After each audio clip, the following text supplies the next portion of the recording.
las 8 de la mañana, más o menos 9. Muchos colegios hacen a esta hora educación física, pero hay muchos que lo hacen a partir del mediodía o al mediodía, donde tenemos otro pico. Pero miren, la condición para que se dé ese pico es que haya ejercicio agotador.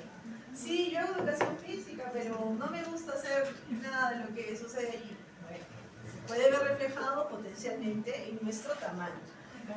¿Cómo podrían hacer ustedes? A ver, digamos que no se pueden dormir temprano por X razones. Ya se acostumbraron o tienen algunas cosas que hacer.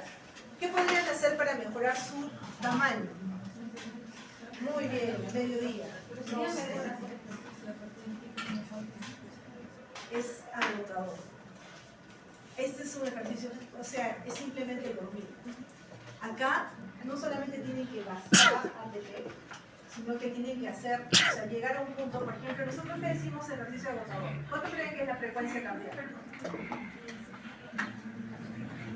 Primero, ¿cuánto es la frecuencia cardíaca normal?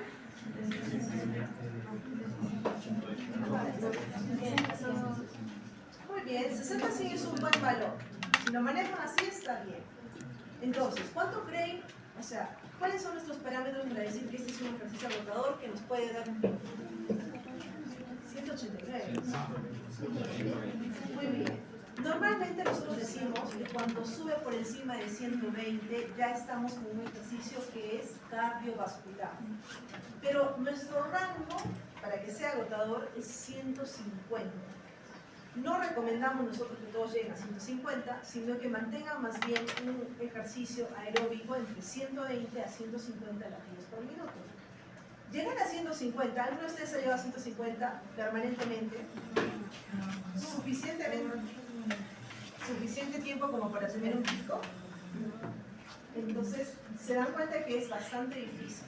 Se puede hacer, sí, por ejemplo, algunos atletas logran tener este pico, pero para el resto de los mortales, ¿nosotros qué vamos a hacer? Vamos a dormir adecuadamente. ¿Listo? Muy bien. Tenemos otro pico. ¿Dónde es? Pico 7, 6 de la noche, 6:45. ¿Qué sucede allí? Tenemos nuevamente un pico. ¿Necesitamos ejercicio agotador? No. Pero si ustedes le complementan a esa hora, 7 de la noche, con ejercicio, ¿qué va a suceder? Van a potencializar el efecto de la hormona de crecimiento. Y por tanto, ¿qué va a suceder? Si todavía tienen potencial de crecimiento, van a crecer. Y si no tienen potencial de crecimiento, ¿qué va a suceder?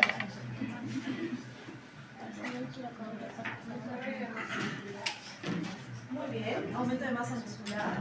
¿Solo aumentada masa muscular? Ya, pero ya no crece. Ya, pero si es que no fuera con el tejido óseo, ¿qué más va a pasar? ¿Aumento de qué áreas? Y con esto yo quiero que ustedes recuerden, pongan en su mente cualquier persona que ustedes saben que va al gimnasio, sobre todo aquellos que van temprano y los que van como a las 6 de la tarde. ¿Qué han visto en ellos de diferente, aparte de la masa muscular, frente a ustedes o a una persona que no va al gimnasio? ¿Eso es lo que? Ya. ¿Pero qué cosas ustedes ven físicamente? ¿No han visto nada? ¡Qué interesante! Miren, yo les voy a pedir que de ahora para el resto de sus carreras traten de ustedes de ser curiosos. Traten de ver a las personas. Obviamente con bastante dignidad. No quiero que hagan cosas que sean rápidas. Tenemos suficiente tiempo de exposición. Las personas voluntariamente se exponen diariamente a medios como TikTok o de repente alguna red social que ustedes sigan, donde pueden ver a personas que pertenecen a ciertos grupos. ¿Listo? Quiero que vean lo que voy a decir ahora. Primero vamos a terminar lo del sueño y luego les voy a decir a dónde iba con esto de que vean. Las concentraciones pico, ya hemos dicho que se dan 1 a 4 horas después del inicio del sueño y generalmente se dan en estadios profundos del sueño. Si ustedes tienen un primito, un amiguito, el hijo de la vecina que no crece, ¿qué le van a decir? Primero, duerma bien. Que le quiten el Play, que le quiten el iPad, que le quiten el celular, todo lo que pueda hacer que lo desconecte de la realidad y que lo tengan hasta las 3 de la mañana, eso ya no. Segundo, que maneje muy bien cuánto come, porque sabemos que eso es importante. Siguiente, que tenga aumento en el consumo de aminoácidos. Todos los aminoácidos le vamos a decir suplementen con arginina. No, muy bien, ¿por qué no? Porque decíamos que la arginina no solamente causaba estímulo en el aumento de la hormona de crecimiento, sino que también podía causar una sobresaturación del área renal. ¿Y qué pasaba con el área renal si nosotros teníamos mucha arginina? ¿Qué pasaba con las proteínas en los túbulos renales, en los glomérulos? Muy bien, se podían tapar, ¿consideramos qué cosas? Insuficiencias renales. Entonces tenemos que tener mucho cuidado de no hacer la sangre muy espesa. Ahora, era muy importante de repente que este niño haga ejercicio. ¿Y a qué hora le van a recomendar el ejercicio? Mediodía, 8 de la mañana, 9 de la mañana, 7 de la noche, 6 de la noche, 7 de la noche, 6:45, 7 de la noche. ¿Listo? Muy bien. Ahora, con la edad hemos dicho que la tasa de producción en adultos es casi tan alta como en los niños. Y eso también es importante. ¿Por qué entonces nosotros no tenemos alteraciones?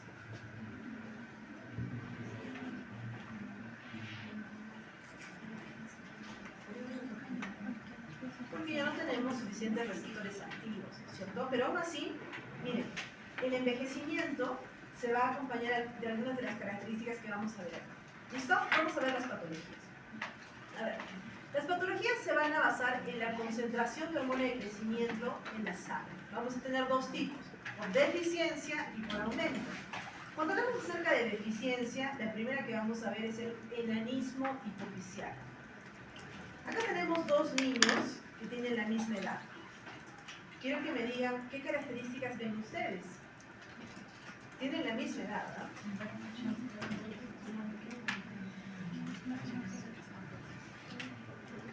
Ok, quiero que vean este niño. Obviamente estamos diciendo que esta es la niña normal y este es el niño con enanismo hipoficiario. Quiero que lo comparen con este niño, un niño de repente, y este adulto. ¿Cuál es la diferencia entre ellos tres?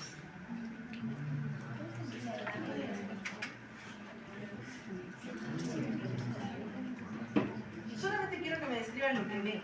No traten ustedes de esforzarse en lo que cuál es el trasfondo. Solamente quiero que ustedes vean qué ven.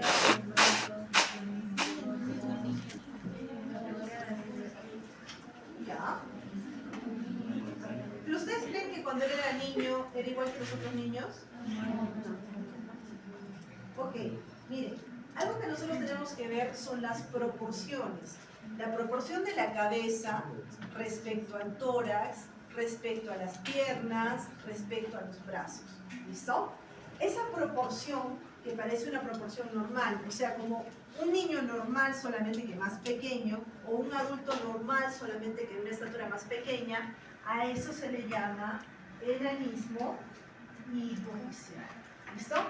El enanismo hipoficiario es aquel en el cual las proporciones son normales. ¿La alteración dónde se da? A nivel hipoficial. ¿Listo? A nivel de las glándulas o las células que podían secretar la hormona del crecimiento. Muy bien. Siguiente patología por deficiencia. Tenemos el síndrome de Laron. A ver, díganme, ¿qué ven de diferente en este niño, en esta niña, respecto a lo que hemos visto en los otros niños o en los otros pacientes? Ya, ¿qué les parece? Miren, en la otra clase le dijeron, ¡ay, qué bonita! ¿Por qué? ¿Quién les hace parecer que es bonita? Ya. Digamos que tiene 5 años. ¿Alguien sabe cuánto miden los bebés que recién nacen? Más o menos 45 a 50 centímetros. Miren esta niña, mide 59 centímetros y tiene 5 años.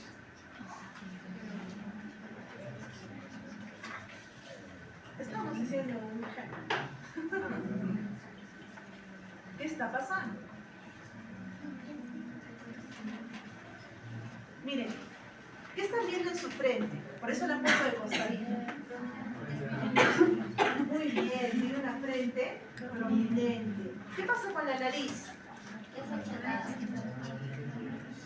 Muy bien, la zona del puente nasal es deprimido. ¿Listo? Muy bien. ¿Qué más están viendo? ¿Qué pasa con la mandíbula? Algunos ya me habían dicho. Muy bien. Microflatismo. Muy bien. Tenemos una mandíbula pequeña. Entonces, ¿solamente eso les llama la atención? ¿Algo más les llama la atención? ¿No les llama la atención que esté gordita? Miren su pancita. Muy bien. Obesidad central. Recuerden que cuando nosotros veíamos que la pancita era lo que crecía, ¿cómo le llamábamos? Obesidad central. Ese es un síndrome especial, se llama síndrome de Laron. Y en esta tenemos una anomalía en los receptores de la hormona de crecimiento, pero que se da en los tejidos dianos. Mientras que cuando hablábamos acerca del enanismo hipofisiario, hablábamos de las alteraciones en la hipófisis, en el enanismo hipofisiario estamos hablando de los tejidos dianos. Los receptores no están bien y nos da una especie de resistencia a la hormona de crecimiento. Como lo vemos, talla reducida, frente prominente, puente nasal deprimido, mandíbula pequeña y obesidad central. Todo lo que ustedes han descrito. Muy bien. Acondroplasia. La acondroplasia es una patología en la cual nosotros vamos a ver que las proporciones no son normales, las proporciones no son como de un adulto regular. ¿Qué sucede con la cabeza?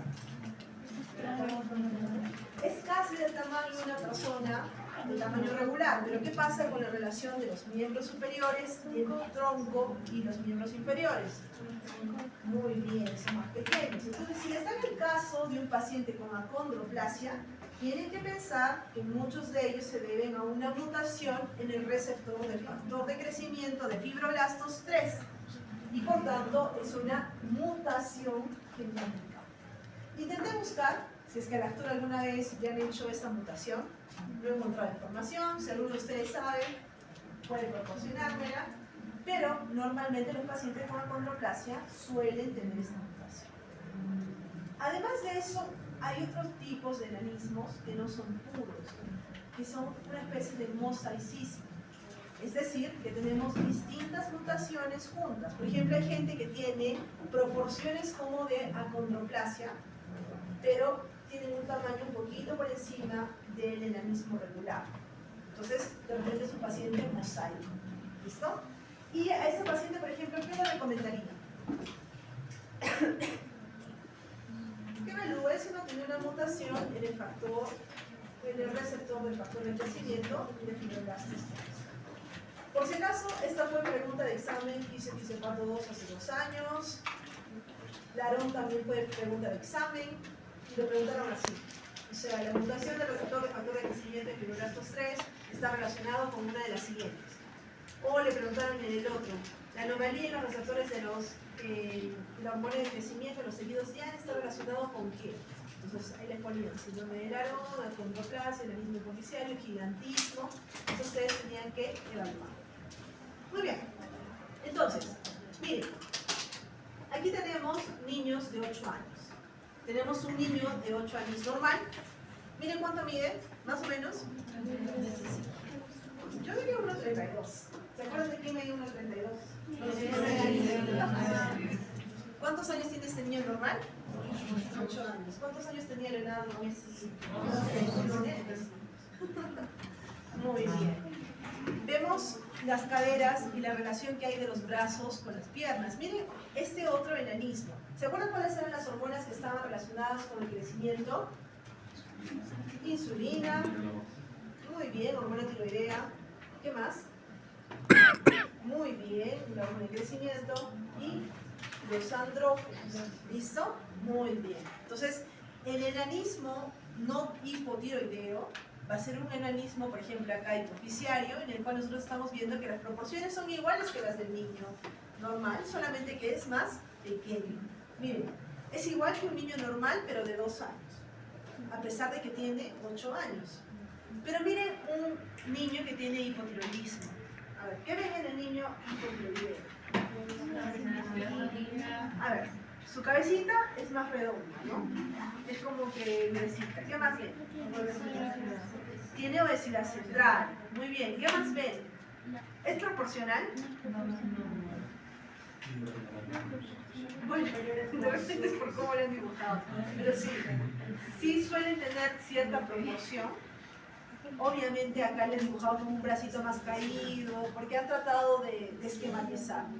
Pero, ¿qué sucede con la línea de inserción del cabello? Está más alta. ¿Su carita se parece a un niño de 8 años? No. ¿A quién parece? Yo lo veo como un niño mayor. Inclusive un adulto. ¿Listo? Entonces, vemos que esto es diferente. Entonces, ¿con quiénes tienen que hacer el diagnóstico diferencial? Larón con hipotiroideo, porque vamos a tener esa obesidad central, vamos a tener esa alteración en la carita, una carita redonda.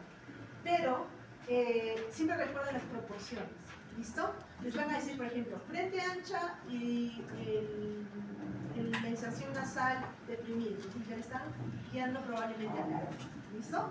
Muy bien. A ver, de Lionel Messi ya hemos visto. ¿Qué le habían dado? Somatostatina. ¿Y qué era la somatomedina? Factor de crecimiento tipo insulina. Muy bien. Sí les había puesto esto, ¿no? No. Está más actualizado, ¿cierto? Está feliz, Lionel Messi, niño, unos 70. Y nosotros ya hemos analizado. Muy bien. Veamos ahora los excesos.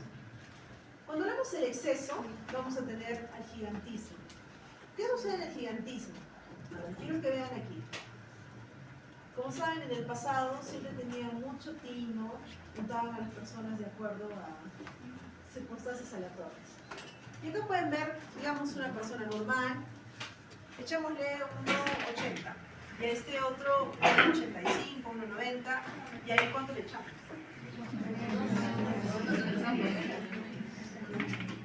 Si es que fuera así, obviamente 2 metros y algo más, ¿no? 2 metros y algo, no me atrevo a decir más. Bien.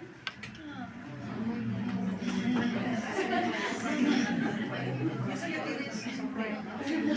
Listo. ¿Qué tendría este paciente? Si tuviera una alteración. Muy bien, enanismo hipoglicemia. ¿Qué tendría este paciente? Muy bien. ¿Cuál es la diferencia entre este y este otro paciente?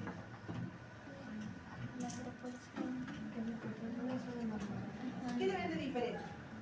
El azúcar es más alto. Listo.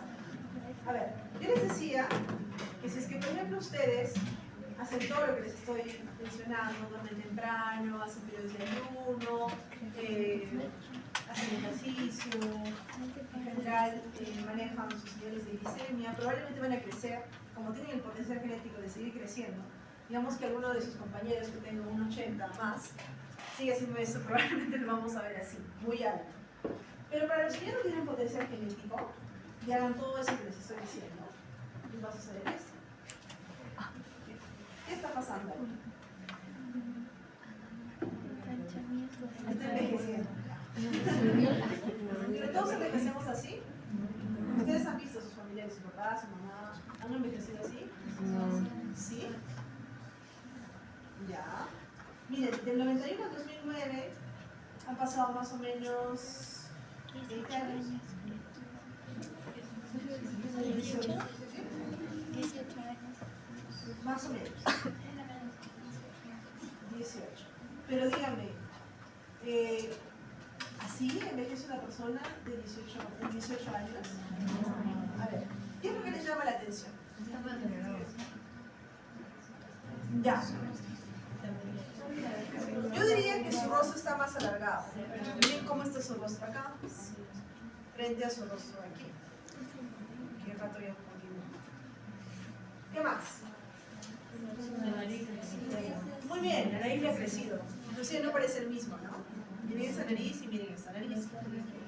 Muy bien, los labios están más grandes. No se ha puesto botox. Esta es la época de ácido hialurónico y todo lo demás. Muy bien, tiene pérdida de cabello. Acá parece que haya perdido más, acá parece que haya recuperado y acá. ¿Qué más? Ya, muy bien.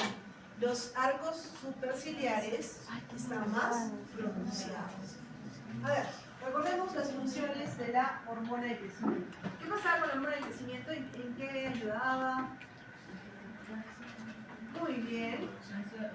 Aumenta el crecimiento lineal de los huesos. Pero nosotros ya no tenemos potencial para crecer. Entonces esto ya no va a suceder. Pero, ¿qué pasa con el tamaño y función de los órganos corporales? Va a seguir incrementándose el músculo, también. Tejido adiposo, ya. Metabolismo de los hidratos de carbono, aumento de la glicemia. ¿Qué pasaba con el tejido conectivo? Aumentaba. ¿Qué es lo que estamos viendo acá con este paciente? Vamos a ver que, sobre todo en la nariz, en los arcos superciliares, en la lengua, van a tener algo que se llama macroglosia. Les va a ser muy difícil hablar, van a tener una forma de hablar muy característica.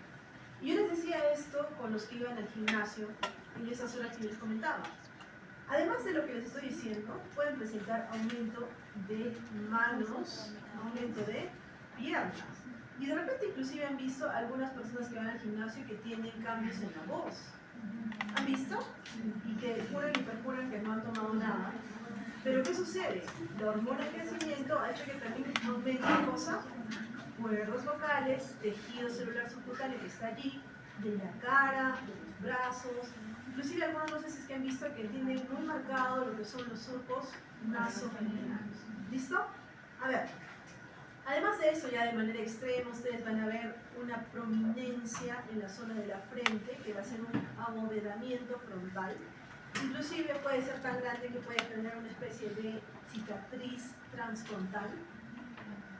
Pueden ustedes encontrar una mandíbula que es muy prominente, hace que la cara se vuelva muy larga y quizá lo que más les van a decir es eso, la macroglosia. Me gustaría que vean más casitos. Vamos a ponerles unos aquí.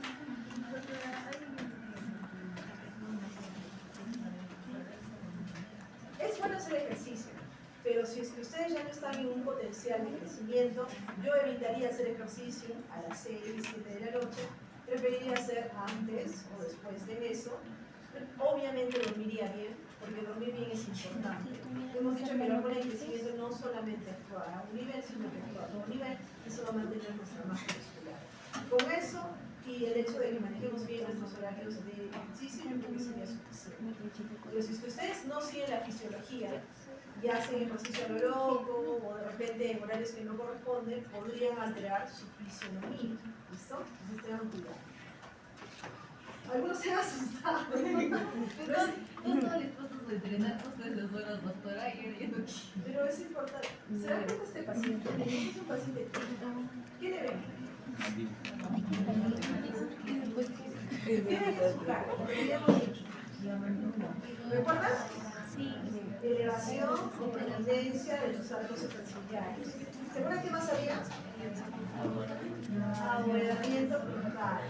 Muy bien, la cicatriz, que hemos dicho cicatriz frontal y transfrontal. ¿Qué más? Nariz, una nariz gruesita. Muy bien, surcos nasofiliares. ¿Qué más? Mandíbula prominente. Inversa lo que hemos visto en el paciente de Larón, ¿no? ¿Se acuerdan que su mandíbula era pequeñita? Teníamos hipoplatismo. Miren, uno de los casos más claros fue justamente de uno de los personajes que muchos dicen que inspiraron a Shrek. Exacto.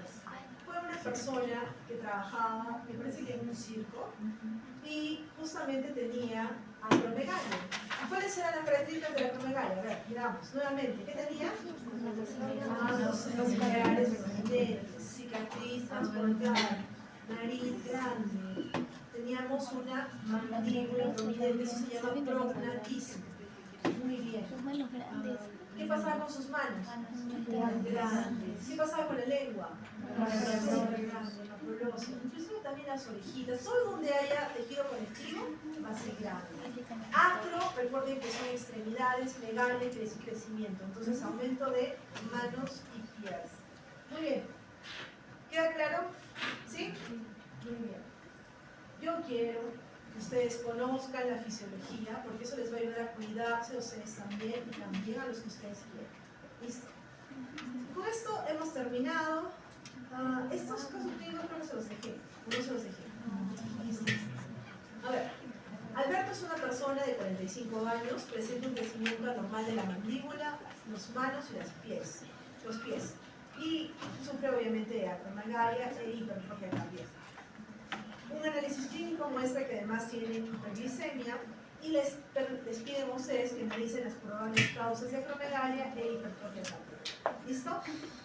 A ustedes ya les había dejado 2 casos clínicos, ¿verdad? En la primera clase. Muy bien. Entonces no se olviden de enviarme esos casos clínicos a más tardar media hora después de que acabe la clase para que sean considerados en sus notas, ¿sí? En sus notas. Muy bien. Por tiempo un mensaje. ¿Listo? Solo media hora. ¿Ah? Siguiente. Alberto, del primer caso de estudio que acaban de ver, ha notado que su hijo es un poco más bajo que los demás niños de su edad. ¿Listo? Miren eso. Está siendo muy chiquito. Albertito Junior ahora tiene 2 años de edad y él tuvo una talla normal al nacer, pero ahora no está creciendo. Con el tiempo no ha mantenido